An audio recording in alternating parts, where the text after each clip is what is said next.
Alors Malika, vous qui êtes la DGS de Prodis, nous vous écoutons pour l'avenir que nous vous proposons, que vous nous proposez, pardon, excusez-moi. Merci d'être là. Alors bonjour à toutes et à tous. On m'a proposé ce matin de faire cette présentation en dansant ou en chantant. Je ne sais ni danser ni chanter. Je vous rassure donc tout de suite, je vous épargnerai cette performance. Et d'ailleurs, quand je suis arrivée au Prodis en 2009, je ne connaissais pas vraiment ce secteur. Je n'ai jamais joué d'un instrument, je ne suis pas issue d'un milieu artistique. J'ai passé une grande partie de ma vie assez loin de ces sujets. Je n'ai pas grandi dans une métropole, mais plutôt dans un village de l'ouest de la France où il n'y avait absolument pas d'équipement culturel. La première salle de spectacle, le premier théâtre, le premier cinéma se trouvaient à 50 km. J'ai en réalité un profil universitaire, beaucoup moins glamour que le spectacle vivant. J'ai suivi des études de droit, préparé une thèse en droit des contrats, enseigné à l'université et travaillé dans le monde de l'édition juridique. Je n'avais donc pas du tout le profil pour rejoindre le Prodis et son univers. On peut donc dire que c'était une vraie prise de risque pour Jules Frutos, alors président du Prodis et producteur de spectacles, de me proposer de rejoindre le syndicat en 2009. Je ne connaissais pas grand-chose en réalité de ce métier. Je n'avais aucune idée de ce qui se passait en coulisses lorsque j'allais voir les concerts d'Étienne Dao ou de Dépêche Mode. J'ai vu depuis qu'il ne suffisait pas d'allumer la lumière et d'installer un artiste sur scène pour que cela fonctionne. En rejoignant le Prodis, j'ai donc découvert un métier, celui de producteur de spectacle. Et au cœur de ce métier, il y a effectivement la prise de risque, essentielle pour faire émerger de nouveaux artistes et innover dans de nouveaux spectacles. Au cœur de ce métier, il y a aussi la passion, avec des producteurs qui se mettent souvent en danger pour que vivent leurs événements en contact direct avec le public. Quand j'ai rejoint le Prodis en 2009, le producteur de spectacle était en train de prendre toute sa place dans l'écosystème. Le live, qui a longtemps été un moyen de promotion des albums, devenait en effet la source principale de revenus pour les artistes. Après la crise du disque, au début des années 2000, le secteur du live connaissait une forte période de croissance, une période d'euphorie même, avec un producteur de spectacle qui se retrouvait légitimement placé au cœur du réacteur. 20 ans plus tard, le constat est différent. Je ne choquerai personne en disant que ce métier reste mal connu. Des Français, bien sûr, mais aussi de nos pouvoirs publics. Mal connu et donc toujours pas vraiment reconnu à sa juste valeur. Quand on parle de producteurs, on pense souvent producteurs de disques. Alors si leur métier est absolument essentiel, il ne peut pas à lui seul résumer la filière musicale. En effet, le producteur de spectacle occupe un rôle charnière au sein de l'écosystème.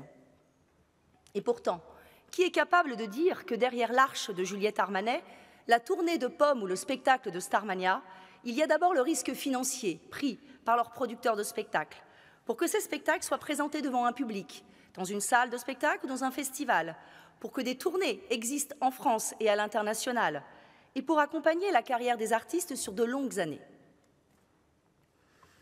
Puisqu'ils agissent principalement dans l'ombre, je souhaitais aujourd'hui profiter de cette intervention pour les faire passer de l'ombre à la lumière. J'ai parlé du passé et du présent, mais puisque le thème de ce propos est « Écrivons l'avenir », je vous propose que nous écrivions ensemble leur futur. Et pour y arriver, la priorité avant toute chose est de réussir à mieux expliquer leur modèle. Car mieux connus, ils seront mieux reconnus. La crise sanitaire nous a montré combien il était nécessaire de faire preuve de pédagogie quant aux spécificités du spectacle vivant privé. Le producteur de spectacle est justement une de ces spécificités. Mieux faire connaître ce métier, c'est déjà expliquer en partie ce que nous sommes. Et c'est ensuite replacer le producteur à sa juste place au sein de la filière musicale et ainsi assurer son avenir, dans lequel la prise de risque sera enfin reconnue, protégée et donc encouragée. Car ne nous y trompons pas, elle est essentielle cette prise de risque si nous voulons que les producteurs, comme l'ensemble des autres acteurs de l'écosystème, intègrent davantage dans leur modèle les mutations écologiques, numériques ou le bouleversement des comportements du public encore mal maîtrisés. Sans cette prise de risque, comment espérer faire perdurer ce métier de passionné dans un monde où les plateformes numériques, aux stratégies et aux moyens puissants, ne cessent de gagner en lien direct avec les artistes et qui peinent aujourd'hui à trouver de nouveaux profils à qui transmettre ce savoir-faire unique et très français. Cet avenir, nous pouvons le construire dès maintenant, en donnant aux producteurs de spectacles leur juste place dans la chaîne de valeur, en leur reconnaissant enfin un droit de propriété intellectuelle sur les spectacles qu'ils contribuent à créer par leurs investissements, comme cela existe pour tous les autres acteurs du secteur. Ils sont encore les seuls à ne pas disposer de cette protection juridique. Cet avenir, nous pouvons aussi le construire dès maintenant, en continuant à structurer une filière musicale qui n'a jamais eu autant besoin d'unité et de solidarité. Et cela doit se faire à travers le Centre national de la musique, dont la création et l'ambition ont toujours été soutenues par le spectacle vivant privé. Car sans cette maison commune, dont la pérennité des ressources reste fragile, la prise de risque ne pourra plus se faire, en tout cas plus par tout le monde. C'est tout un métier qui disparaîtrait progressivement. Cela fait maintenant plus de 10 ans que je suis au Prodis. Il y a 10 ans, un producteur de spectacle prenait un risque en me recrutant.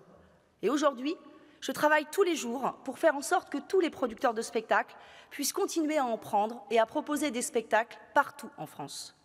Je n'oublie pas ici ma jeunesse, loin d'une offre culturelle.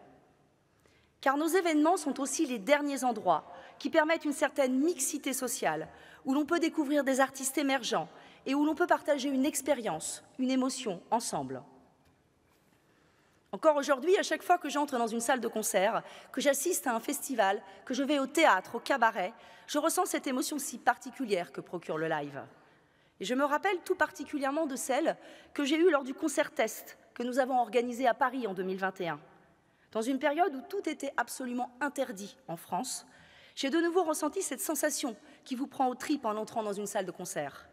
J'ai été saisie en voyant le public tellement heureux de se retrouver, de retrouver des artistes, de retrouver cette joie d'être ensemble. Et c'est ça, au fond, l'ADN de ce métier de producteur, l'émotion. Après plus d'1 an sans spectacle, j'avais oublié cette émotion si singulière. Je ne veux plus jamais l'oublier, et nous ne devons plus jamais l'oublier. Merci à toutes et à tous. Merci beaucoup.